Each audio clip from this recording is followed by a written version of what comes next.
গরমের সময় charger fan এবং সিলিং ফ্যানের বেশ কিছু ডিজাইন নিয়ে আজকের এই ব্লগে আমরা চলে আসলাম। আশা করি ভিডিওর শেষ পর্যন্ত আপনারা থাকবেন।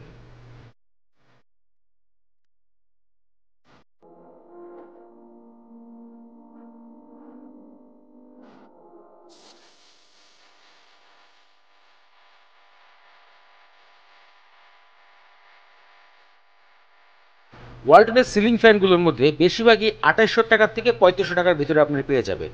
আমি এখান থেকে নিজের পার্সোনাল হিসাবে 3500 টাকা দামের একটি ফ্যান নিয়েছি।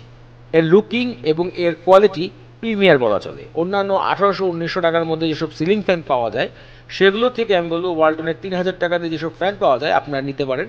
এর ডিজাইনও সুন্দর এবং এর কোয়ালিটিও অনেক ভালো।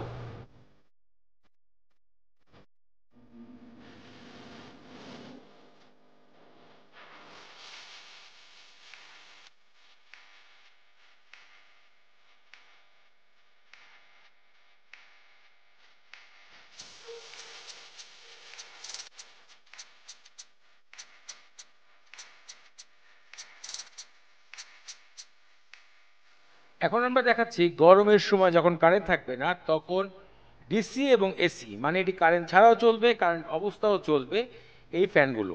টেবিল ফ্যান ডিজাইন খুবই সুন্দর। 4000 টাকা থেকে শুরু করে 2900 টাকা পর্যন্ত আছে। ব্যাকআপ হিসাবে যদি বলা যায় বড় ফ্যানগুলো 4-5 ঘন্টা এবং এই সাইডের সাদা ফ্যানটি এটিও 3-4 ঘন্টা আপনি নিমেষেই ব্যবহার করতে পারবেন। এবং এর সাইডে রয়েছে সিঙ্গেল ঘরে একা মানুষের জন্য ছোট চার্জার ফ্যান। এগুলো কিন্তু আপনি কারেন্টে চালাতে পারবেন, কারেন্ট অফ থাকলেও চলবে। ব্যাটারি ব্যাকআপ হিসাবে আপনি 4-5 ঘন্টা আরামে চলতে পারেন। এমন না যে অন্যান্য অনেকগুলো ফ্যান রয়েছে যেগুলো দেখা যায় 4-5 ঘন্টা প্রথম অবস্থায় চলে কিন্তু সেকেন্ড অবস্থায় সেগুলো চলতে পারে না, এমন কিন্তু না। ওয়ালটনের এই প্রত্যেকটা ফ্যানই খুবই ভালো এবং আমি ব্যক্তিগতভাবে ইউজ করে দেখেছি যে সবগুলোই মোটামুটি ওল্ড হয়ে গেলেও 3-4 ঘন্টা ব্যাকআপ দিতে পারে। 3 ঘন্টার কখনোই ব্যাকআপ কম হয় না। তো বন্ধুরা, আজকে আমি যতটুকু চেষ্টা করেছি আপনাদেরকে ছোট একটি রিভিউ করে দেখার জন্য। ব্লগটা কেমন লেগেছে কমেন্ট করে জানাবেন এবং অন্যান্য ভিডিও দেখার জন্য আমার চ্যানেলটি সাবস্ক্রাইব করে পাশে থাকা বেল বাটন প্রেস করে দিয়ে আপনারা আমার চ্যানেলটি ঘুরে আসতে পারেন। এই পদ্ধতি ভালো থাকুন। আসসালামু আলাইকুম।